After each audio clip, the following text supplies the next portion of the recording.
You just got back from a successful workshop in Cyprus, and I noticed something a little bit different in the report, mention of AARs. So what came to mind was average annual return, if you're an investor, after action review. So I'd probably put a bet on that, but then also against all risks, which I thought was quite poignant. So I'm wondering which one it is. So this one was an after-action review.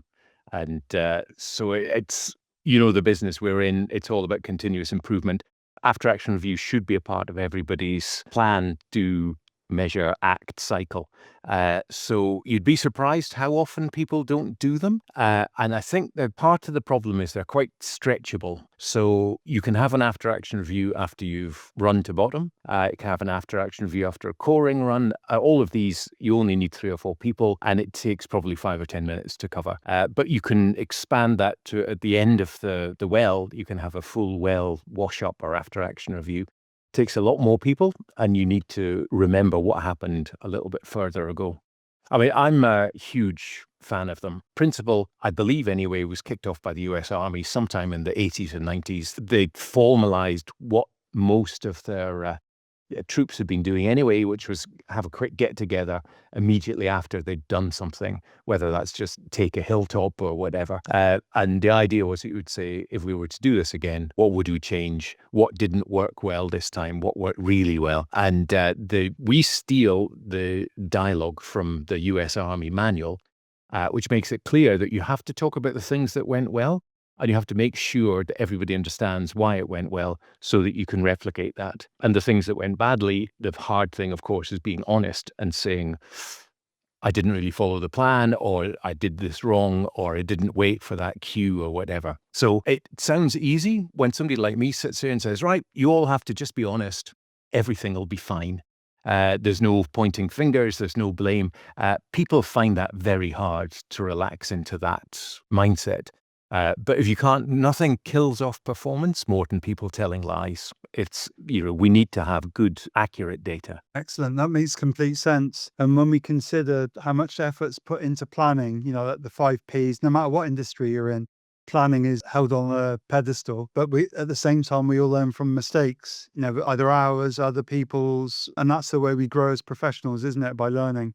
And then the adage, those who don't learn from history are doomed to repeat it. So I think that all feeds in. And what percentage of companies or procedures do have these after-action reviews, do you think, John? That's a really good question. Obviously, everybody knows that they should be doing it. And there's always 101 reasons why people say, oh, no, we can't do that.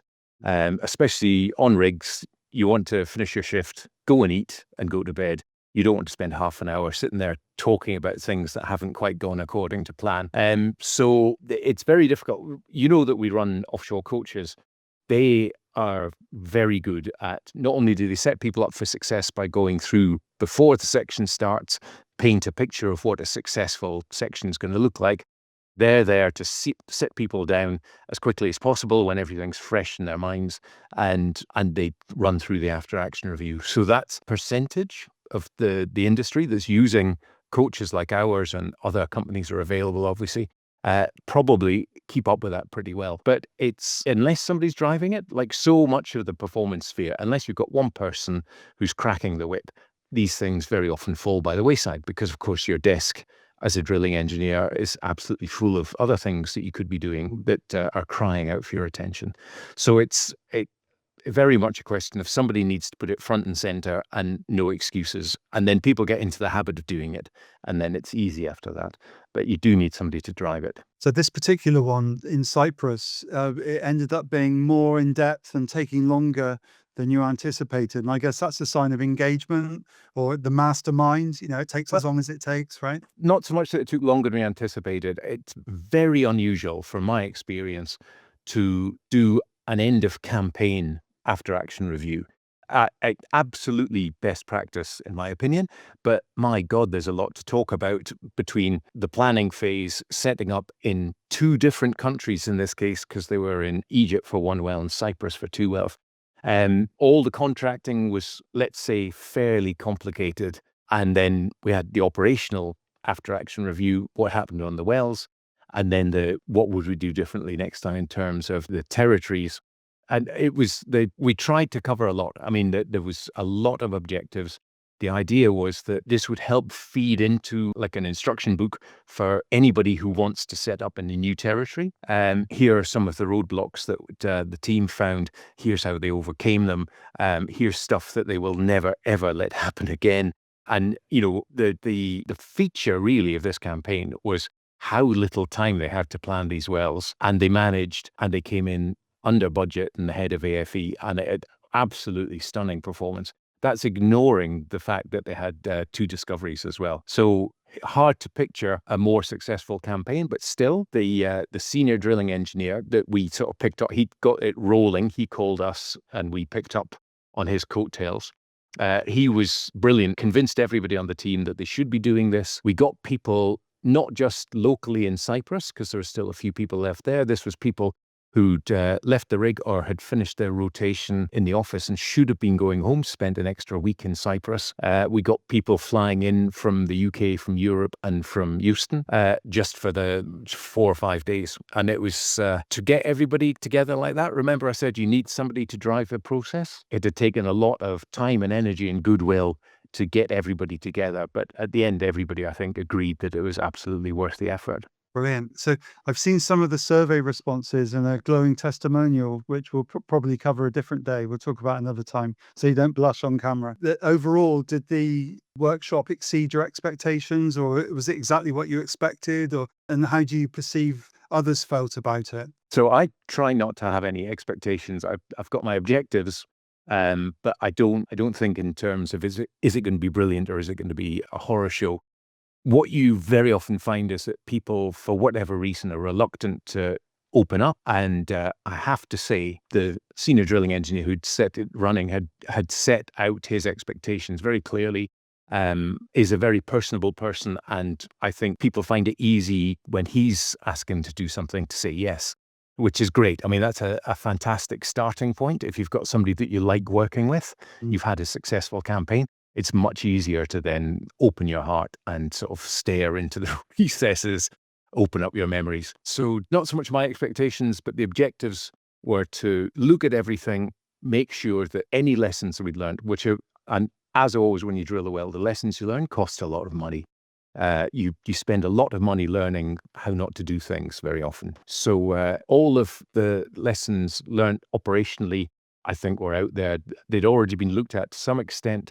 We obviously formalize it. So there's now, I think, 96 actions that people are already working on to make sure that they capture the information, it goes into the program, or they close things out properly.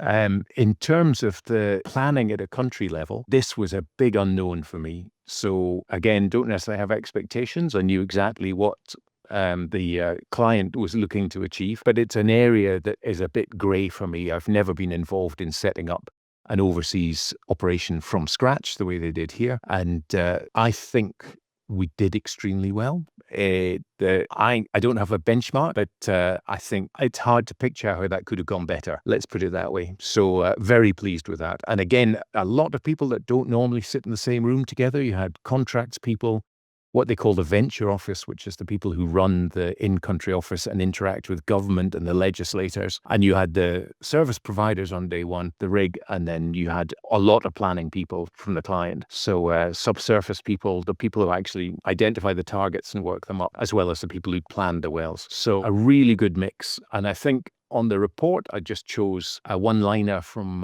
one of the exploration managers. I've never seen a better group of people in a meeting like this before. And I think that was a lot of the work there was client rep who set it up, did an excellent job on that front. But we managed to keep people engaged because some people were in there for 4 straight days and we started at 8:30 and didn't finish before 5. And that is, deadly. If you can't keep the spirits up, then that can be a long, long 4 days for somebody who's not feeling that they're getting value out of it. But the client did an excellent job of keeping spirits high. They announced officially the success of one of the Cyprus wells on day 2 of the workshop. So we had a conference call between the Cypriot president and some people from we saw a little bit of that. So keeping everybody, it's got to have a little bit of fun and enjoyment and relaxation in it. And I've got to say, Cyprus, a hotel on the beach in Cyprus, you do have a certain amount of flexibility when it comes to fun and relaxation and enjoyment there. So that definitely helped. If it had been on an industrial estate in Peterhead, it might not have had the same sort of vibe, let's put it that way. Excellent. So I wasn't sure if we were going to mention the company name and, to use it on social media. I was going to say, are we allowed to say super major? That was going to come up. So it could be the name's going to be blurbed out later by our editor. Yeah. But on that point, it's a credit to them that they had the right people in the right places, with the soft skills, to enable that group mentality of interaction and connectivity and what's the word? Interdependence. So I think a credit to them as a super major, which, sometimes you get the impression the larger the company, the more ingrained it is or more regimented it is, or, everyone would have the water cooler complaints. But it sounds like this particular company has really got their act together, in their recruiting. I've worked with them before a long time ago, and I found it amazing. It's such a big company that the first 40 minutes of the meeting that I'd scheduled was just people introducing themselves to each other. I've never had any meeting like that before. Generally speaking, you end up with a lot of people that all have similar interests and they work together on a regular basis. So I was slightly concerned we'd have something like that. But this team, because they were an overseas location, had all been working together for nearly 2 years. And so most people already knew each other pretty well.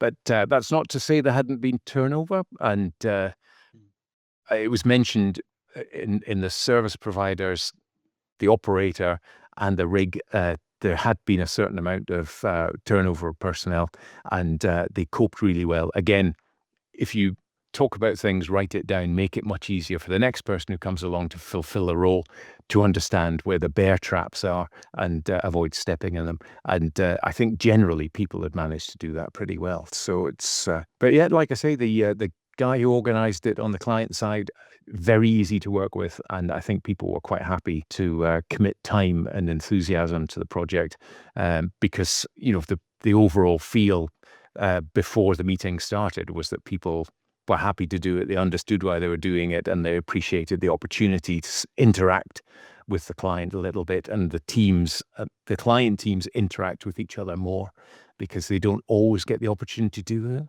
It's a multi location effort. So you've got some people in Leatherhead in the UK, you've got some people in Houston, some people in Egypt, some people in Cyprus. And so there was quite a lot of Zoom calls going on to make sure everybody kept in touch with each other. Excellent. So yeah, I've got a really good insight into what just took place, and I'm pleased that it went so well. Are there any other questions that I should have asked that I've missed, and anything on the top of mind? I'm not sure. I think the key bit is it was quite big. It was unusual. We got our 96 actions out of it, and it was all held in pretty good favor. That's not the right expression. It was a nice atmosphere. So I think that's the key elements of it. Certainly, at the very end, Bruce, who was the client's senior drilling engineer, who'd pulled it together initially, said more than once, if he'd been trying to coordinate the meeting and facilitate it, he wouldn't have had any contribution to make at all to the technical discussions. And two of the other drilling engineers said the same thing. They said, we very often do these sort of things ourselves. Now I can see how much I would lose if I was the facilitator. And nobody at the end, nobody said, oh yeah, we should have done that ourselves. So it's, and this is something I tell people all the time. Why are you paying for a senior drilling engineer to stand in front of a room and make sure everybody has a badge and that people know where the smoking area is? That's not why that person's got all those years of experience.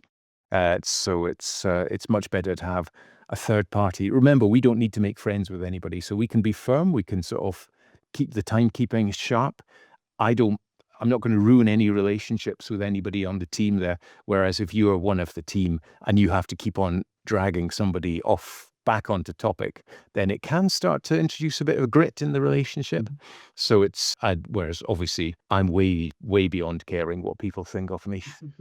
Yeah, I think in every situation, each individual will benefit from a coach, and every group will benefit from a facilitator. As long as we can like get over our ego and say, okay, help, that where are our blind spots? What do we miss? Yeah. So it doesn't mean that the coach or facilitator can do anyone's job better. Just like a sports coach, they're not going to jump on the pitch, but they're indispensable, right? Yes. And it's a couple of people mentioned that the way these guys work, it's a bit tunnel vision. You know a lot about how the company does things, but you don't really interact with your competitors. You don't know how another super major would approach the same thing. And they appreciated the fact that we obviously see lots and lots of clients. We see lots of different drilling contractors. And there are some very basic things that people do in slightly different ways that, unless you're actively searching around, gossiping really with people, you don't find that out because it's not necessarily things we'd write an SPE paper about.